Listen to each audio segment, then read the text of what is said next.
বলগুলো সে সুইপ খেলার চেষ্টা করছে, ভালো বল ডিফেন্ড খেলার চেষ্টা করছে। তো এখন দেখার বিষয় যে আসলে লাঞ্চের পরে তারা কতক্ষণ খেলতে পারে।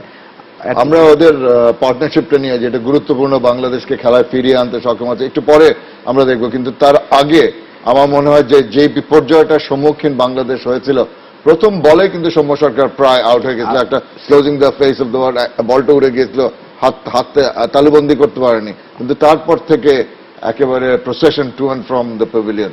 আমরা উইকেটের পতনগুলো যদি একটু দেখে নেই এখন। ফার্স্ট বলের পরে সেকেন্ড বলে যেভাবে সে আউট হয়েছে আসলে, এবং ফানি ও বুঝতেই পারে না যে উইকেট বেলস উড়ে গেছে, he went for a review. Extraordinary ব্যাপার যে বোল্ড আউট হয়ে একজন ব্যাটসম্যান রিভিউতে যা গিয়েছিল, যার আমি রিভিউতে চেয়েছিল দেয়নি, প্রয়োজন পড়েনি। আর মমিনুলের আউটটা, মমিনুল অ্যাকচুয়ালি ফার্স্ট ইনিংস থেকে সে অবশ্যই একটু শিখেছিল যে না, এই আউটের আগে কিন্তু 3টা বল সে ট্রাই করেছিল যে সামনের পায়ে খেলার জন্য। সেই স্পিন বলে আসলে ব্যাকফুটে খেলতে পছন্দ করে। আমিও এটা আসলে বলবো যে একটু হার্ড ডিফেন্স খেলেছে। হাফ বলই হয়ে গেছে, ইউ নিড টু গো, বলটা যে বাউন্স করার জায়গাটাই তো দেওয়া উচিত হয় না। যেহেতু বলটা একটু দূরে ছিল, হয়তো বেশি বড় স্টেজ করেছে, এই কারণে বলটা তার শোল্ডারে লেগেছে। সাকিব অলমোস্ট এইটাও সে অনেক বড় স্টেজ করেছিল পা। এটাই আমি বুঝতে পারিনি যে যেখানে কমফোর্টেবল না, আমার লিমিট তো আমি জানি যে স্ট্রেচ করলে কতটুকু যাব আমি। দুইজনই আসলে বড় স্টেজ করার কারণে মিস করে ফেলেছে, এবং মাহমুদুল্লাহ একদম স্ট্রেট বলটা মিস করে ফেলেছে, just playing down the wrong line. Mahmudullah Riyad খুব, এবং ব্যাটটা প্যাডে লেগে আসলে আটকেও গেছে কেন জানো, এই কারণেই আসলে বলটা ব্যাটে লাগে নাই। ভেরি আনকনভিন্সিং, খুব টেন্টেটিভ প্রথম দিকে ব্যাটসম্যানরা ছিল, মনে হচ্ছিল মাথায় ঘুরপাক খাচ্ছিল যে দলটাকে বাঁচানোর জন্য এত চিন্তা যে ওইটা প্রভাব ফেলেছিল খেলার মধ্যে। আসলে এত শর্ট টাইমে সবগুলো ব্যাটসম্যান আউট হয়েছে, আসলে সেটেল হতে পারছিল না। আর ওই মুহূর্তটা কিন্তু বলারগুলা খুবই, আপনি যদি দেখি পিচ রিপোর্ট যখন বলছিল যে 3 উইকেট সোজা কিন্তু কোনো রাফ প্যাচ ছিল না, সব আউটসাইড দ্য অফ স্টাম্প, দুই সাইডেই ছিল রাফ প্যাচ, কিন্তু প্রত্যেকটা আউটই যদি আমরা দেখি প্রত্যেকটা বল কিন্তু 3 উইকেটের মধ্যে ছিল। এবং এই জায়গাতেই আমাদের আসলে ওই জায়গাটাতে স্কিড করেছে কিছু বল হয়তো বা স্লো ডাউন হয়েছে, এই জায়গাটাতে আমরা আর কি মিস করে ফেলেছি। তো এটা কি মাইন্ডসেটটা কি মনে হয়েছিল যে যেহেতু চতুর্থ দিন শেষে রাফগুলি তৈরি হয়েছিল, ওই রাফগুলির ব্যবহার হয়তো বা শ্রীলঙ্কান বোলাররা করতে পারে, এবং যেটা সহজ সরল সোজা বল খেলার সেই জায়গায় মিস করে ফেলেছে, সেই জায়গাটায় মিস করে ফেলেছে। আসলে মমিনুল আসলে সে ব্যাকফুটে স্পিনারদের খেলতে পছন্দ করে, স্বাচ্ছন্দ্য বোধ করে সবসময়। তো তারপরে ফার্স্ট ইনিংস আউট হওয়ার পরে কিন্তু সে অ্যাডজাস্ট করছিল, আমি খেলা যতটুকু দেখলাম যে সে কিন্তু প্রথম 3টা বল সে ট্রাই করছিল ফ্রন্ট ফুটে যাওয়ার জন্য, কিন্তু এই বলটা সে ব্যাকফুটে চলে গেছে। কিন্তু এই সেম জায়গা থেকেই কিন্তু বলটা আর কি যদি লাকি হতো, বলটা কিন্তু বের হয়ে যাবে, কিন্তু সেটার উপরে তো আমি নির্ভর করতে পারি না, আমার তো বলের মেরিট অনুযায়ী না, অবশ্যই খেলতে হবে। যে অ্যাঙ্গেল থেকে বল করেছিল মমিনুল ভেবেছিল আসলে বলটা ডাউন দ্য লেগ আসবে, কিন্তু বলটা পরে হালকা স্পিন করেছে। মমিনুলের কিন্তু সিমিলার কাইন্ড অফ ডিসমিসেলস দুটো ইনিংসে, দুটো ইনিংসে আমরা হয়তোবা যদি দেখি তুলনামূলকভাবে, এই যে প্রথম ইনিংসে যেভাবে আউট হয়েছিল বলটা just middle and off stump pitch করে স্ট্রেইটেন, সে আশা করেছিল বলটা হয়তোবা স্ট্রেট যাবে আর কি, কিন্তু এটা বল ছিল না, ইট স্ট্রেইটেনড আপ। সেটা বলটা কিন্তু হালকা পরে স্পিন করে, সেম এই বলটাও সে আশা করেছিল হয়তো লেগ দিকে যাবে। তা আশা করে বলের ডিরেকশন দেখেই তো খেলতে হবে, এটা তো অবশ্যই, কারণ যেহেতু উইকেটে স্পিন ছিল না, ও ভেবেছিল যে হয়তো স্ট্রেট আসবে, কিন্তু বলটা পরে কিন্তু হালকা স্পিন হয়েছে। Similar kind of dismissals. আমি জানি যে সবচেয়ে দীর্ঘদেহী খেলোয়াড় না, 5'2" বা 3 ইঞ্চেস তার হাইট, এই জন্য ফ্রন্ট ফুটে খেলা অতটা স্ট্রেচ করাটা অতটা স্বাচ্ছন্দ্য বোধ করে না। অ্যাজ ইউ সেইং যে ব্যাক ফুটে খেলতে যারা স্বাচ্ছন্দ্য বোধ করে, স্পিনে কিন্তু যদি আপনি ব্যাক ফুটে খেলতে পারেন তাহলে কিন্তু অনেকটা সেফ, যদি স্পিনে।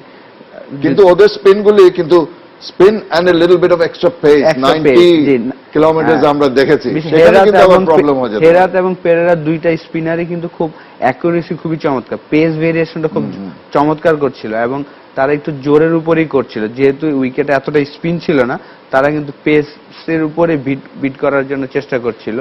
এবং মিস করে ফেলেছে আসলে মমিনুল লাস্ট কয়েকটা সিরিজেই সে আমাদের টেস্টের বেস্ট ব্যাটসম্যান, কিন্তু তার কাছ থেকে আমরা যেটা আশা করছিলাম যে বড় ইনিংসের, সেই বড় ইনিংসটা আসলে পাচ্ছি না। অবশ্যই আশা করবো যে হয়তো সেকেন্ড টেস্ট ম্যাচে সেট হলে যেন বড় ইনিংস খেলতে পারে। চাপের সম্মুখীন হয়ে গেছে কিন্তু অবশ্যই তার এভারেজ অলমোস্ট 60 ছিল, সেখান থেকে 48 এ চলে এসেছে। রিবিল্ডিং ওয়ার্ক একটা হয়েছে, এই 5টা উইকেট খুব দ্রুততার সঙ্গে পড়ে যাওয়ার পরে মুশফিকুর রহিম অধিনায়ক এবং প্রাক্তন keeper present keeper Liton Kumar Das একটা অসাধারণ জুটি তারা করতে সক্ষম হয়ে বাংলাদেশকে খেলায় অবশ্যই ফিরিয়ে এনেছে। অবশ্যই একটা সময় 5 উইকেট পড়ার পরে মনে হচ্ছিল লাঞ্চি হয়তো বা অল আউট হয়ে যাবে, সেখান থেকে কিন্তু লিটন এবং লিটন বেশ পজিটিভ ইউজিং হিজ ফিট দেখা যাচ্ছে। এই প্রথম 45 মিনিটের পিচ আর এরা যখন ব্যাট করছে এটা কি দুটো ডিফারেন্ট পিচ, একই পিচ তাই না? It's a mindset definitely. এবং 5টা উইকেট পড়ে যাওয়ার পরে অপোনেন্ট কিন্তু একটু আপনার স্লো ডাউনও করে ফেলে। এই সময় যদি আপনি একটু অ্যাটাকিং খেলেন তখন তারা একটু টাইম নেয়, তো সেই জিনিসটাই করছে হয়তো বা শ্রীলঙ্কা, হয়তো লাঞ্চের পরে আবার অ্যাটাকিং করবে। কিন্তু আমাদের দুইটা ব্যাটসম্যানই চমৎকার অ্যাগ্রেসিভ ছিল। মুশফিক কিন্তু খুবই চমৎকার বাজে শটটা বারবারই, কিন্তু রঙ্গনহার এত ইন্টেলিজেন্ট বোলার, সে কিন্তু ওই বারবারই তাদের টেম্পট করছিল ডাউন দ্য লেগ সাইড বল দিয়ে, ঠিক আছে সুইপ করো করো, একটা টপ এজ হয়ে যেতে পারে ডেফিনেটলি। তো ওদিক থেকে নিয়ন্ত্রিত খেলেছে। এখন পর্যন্ত খেলার ব্যাপারটা এই দুজন সোফার করতে পেরেছে। কোনো ব্যাড কথাবার্তা বলে তাদের ব্যাড কোনো সিগন্যাল দিতে চাই না। আমরা চাইবো যে তারা এই জুটিটা অন্তত কন্টিনিউ করুক, কারণ একটা ফ্যাক্টর আছে আমাদের পক্ষে হয়তোবা যেতে পারে, আকাশ বৃষ্টি হওয়ার সমূহ সম্ভাবনা আছে। আমরা ওয়েদার ফোরকাস্টে দেখেছি। আমি জানি বৃষ্টির উপর ভরসা করে একটা দল নির্ভরশীল হয়ে একটা ড্র বের করে আনা it's not a positive attitude, কিন্তু যেই পরিস্থিতিতে আমরা পড়ে গেছি হয়তো বা ওই ধরনের একটা প্রয়োজনীয়তা হয়ে আসতেও পারে। অবশ্যই এখন আমাদের যখন যতটুকু খেলা হবে আমাদের অবশ্যই চেষ্টা করতে হবে একটা বড় পার্টনারশিপ। এই মুশফিক এবং লিটন যদি অ্যাটলিস্ট একটা সেশন খেলতে পারে, আমরা দেখেন ফার্স্ট ইনিংসেও কিন্তু আমাদের এরকম 6 উইকেট পড়ে যাওয়ার পরে মুশফিক এবং মিরাজ একটা পার্টনারশিপ করেছিল, 100 রানের পার্টনারশিপ, তখনই কিন্তু আমাদের রানটা 300 প্লাস হয়েছে। তো এখানে কিন্তু একটা পার্টনারশিপ প্রয়োজন যে ম্যাচটা যদি সেভ করতে হয় আমাদের, এবং এই দুইজন ব্যাটসম্যান কিন্তু ক্যাপেবল। কারণ লিটন জাস্ট রিসেন্টলি একটা ফার্স্ট ক্লাস ক্রিকেটে 217 রান করেছে, মুশফিকও চমৎকার ফর্মে আছে, প্রত্যেক ইনিংসে সে ভালো খেলছে মাশাআল্লাহ। তো আশা করব যে দুইজন যেন বল বাই বল করে একটা সেশন খেলতে পারে। একটা সেশন পার হয়েছে, এখন মধ্যাহ্ন ভোজনের একটা বিরতি ছিল। সবাই যারা দেখেছেন খেলা, হয়তোবা যারা আমাদের অনুষ্ঠানে প্রথম দেখছেন ওই পার্টটা দেখেনি, তারা হয়তো ভাববেন আচ্ছা ঠিক আছে এই অবস্থায় 157 করে তাদের 5 উইকেট পতন ঘটেছে, এখান থেকে দুজন নট আউট ব্যাটসম্যান ধরে রাখতে পারলে তাহলে হয়তো বা ম্যাচটা বাঁচানো যাবে। পজিটিভ থিঙ্কিংই আমাদের করতে হবে বাংলাদেশকেও। এটা কিন্তু একটা বিশাল একটা পরীক্ষা, টেস্ট ম্যাচে তো পরীক্ষা সবকিছুর, এটাও কিন্তু একটা মানসিক দিক থেকে শারীরিক দিক থেকে। পঞ্চম দিনে ম্যাচ সেভ করাটা খুব বেশি বড় বড় দলও কিন্তু করতে পারে না।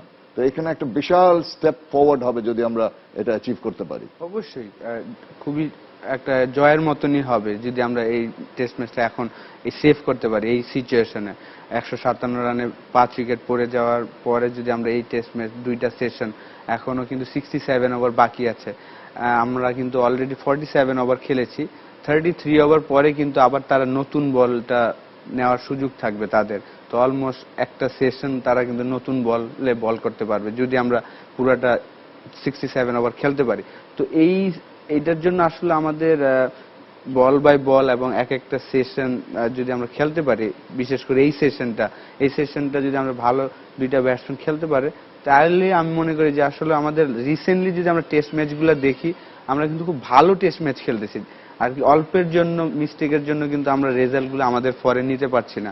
আমরা যদি নিউজিল্যান্ডের দেখি টেস্ট ম্যাচগুলা, ইন্ডিয়ার সাথে যদি টেস্ট ম্যাচটা দেখি, সবকিছুই কিন্তু প্রত্যেকটা ম্যাচে কিন্তু মনে হচ্ছিল যে আরেকটু ভালো খেললে কিন্তু টেস্ট ম্যাচটা সেভ করা যায়। তো এই আজকের টেস্ট ম্যাচটা এই ধরনের সিচুয়েশনে এসেছে।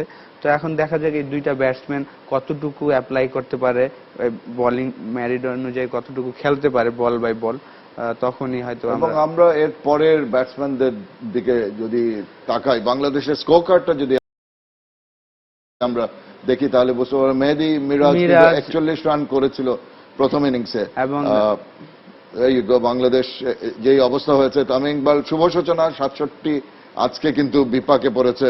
মমিনুল হক, সাকিব আল হাসান 8, মাহমুদুল্লাহ 0 রানে নতুন জুটি গড়ে উঠেছে। হ্যাঁ, যেটা বলছিলাম মেহেদী মিরাজের উপর, হ্যাঁ অ্যাকচুয়ালি খুবই টাফ হবে এই টেস্ট ম্যাচটা সেভ করাটা, কারণ এই দুইটা ব্যাটসম্যানের পরে শুধু মেহেদী মিরাজ আছে, আর বাকি যে 3টা বলার আছে তাদের কাছ থেকে আসলে আমরা ওইভাবে কিছুই আশা করতে পারবো না, কারণ এখন পর্যন্ত তারা ওই জিনিসটা করে দেখায় নাই যে তারা সার্ভাইভ করতে পারবে 10টা ওভার। তো এই কারণে আমাদের জন্য খুব টাফ হবে এখন সার্ভাইভ করাটা। তো সবকিছু নির্ভর করছে এই দুইটা ব্যাটসম্যানের উপরে। মেহেদী মিরাজের সাথে আরেকটা ব্যাটসম্যান আছে মেহেদী মিরাজ, এই 3টা ব্যাটসম্যানের উপরে পুরোটা নির্ভর করছে যে 67 ওভার তারা সার্ভাইভ করতে পারবে কিনা। আমরা যদি বোলিং ফিগার্স গুলি দেখি, শ্রীলঙ্কার অসাধারণ বোলিং করেছে, and also they are very lucky যে কিছু গিফটেড উইকেটস পেয়েছে। Dilruwan Perera 2 wicket, Rangana Herath 2 wicket, Gunaratne surprising quantity. অবশ্যই গুণরত্নের তার ডেবু হয়েছে আপনার সাউথ আফ্রিকাতে, আমি তার বোলিং দেখেছি, সে কিন্তু আর কি এফেক্টিভ বলার, কারণ কিন্তু স্টাইলটা কিন্তু অন্যরকম। সেটাই রানিংটা সে অফ স্পিন করে, কিন্তু সে দৌড়ে মনে হয় মিডিয়াম পেসের মতন দৌড়ে আসে, তারপর সে ফিঙ্গারটা ঘুরিয়ে দেয়। তো এই ধরনের বোলিং এ আসলে খেলাটা ডিফিকাল্ট। আপনার স্কোর অ্যাজ আ ব্যাটসম্যান আমার তো হোমওয়ার্ক করতে হবে, তাই না? অবশ্যই। আমার তো জানতে হবে যে এই বোলার দূর থেকে দৌড়ে আসুক না আসুক, এই লোক কিন্তু আমাকে অফ স্পিনে দেবে। হ্যাঁ, সৌম্য সরকার 2টা বল যেভাবে খেলেছে, আর বাকি যারা খেলেছে তারা কিন্তু খুব সুন্দর অ্যাডজাস্ট করেছে। মুশফিক এসেই খুব সুন্দর অ্যাডজাস্ট করেছে সবাই, কিন্তু সৌম্যর ফার্স্ট বলে যেই শটটা খেলতে গেল, আসলে এটা আমার কাছে মনে হয়েছে যে সে মনে হয় ball of the day, closing the face, Face, extraordinary. অবশ্যই আমার কাছে মনে হয়েছে সে মনে হয় এই বলারকে তার লাস্ট যে সিরিজে ডেবু হয়েছে সেখানে তার বোলিংটা দেখে নাই। যদি দেখতো তাহলে হয়তো ফার্স্ট বলে এই ধরনের শট খেলতে যেত না, এবং ফার্স্ট বলে যখন আপনি এই ধরনের শটস খেলতে যাবেন, তাহলে বেঁচে গেলাম তো। হ্যাঁ, তো ঠিক আছে। তখন তারপরে নেক্সট বল, নেক্সট বলটা সে কিন্তু আসলে স্পিনের জন্য খেলে না, যে অফ স্পিন, সে কিন্তু অফ স্টাম্পটা কাভার করে নাই। তো অ্যাকচুয়ালি ফার্স্ট 2টা বলই আমাদের ম্যাচটা ব্যাকফুটে নিয়ে গিয়েছে। মনে হচ্ছে যে উইকেটে মনে অনেক কিছু হচ্ছে, কিন্তু আসলে ওই ফার্স্ট 40 মিনিটসের পরে কিন্তু মনে হচ্ছে যে উইকেটে এখনো ব্যাটিং ফ্রেন্ডলি উইকেটই মনে হচ্ছে। অ্যাবসলিউটলি। এন্ড এই ব্যাটিং ফ্রেন্ডলি উইকেটেও কিন্তু রঙ্গনা হেরাত, তার কারিশমা, তার magic, really bowling exceedingly well. বাগ যদিও অতটা খাচ্ছে না, তার ভেরিয়েশনস দিয়ে কিন্তু সেই উইকেটগুলি আদায় করে নিচ্ছে। হ্যাঁ, আপনি যদি দেখেন সাকিবের যে আউটটা করলো সেটা কিন্তু আবার টার্ন করেছে, টার্ন পেসের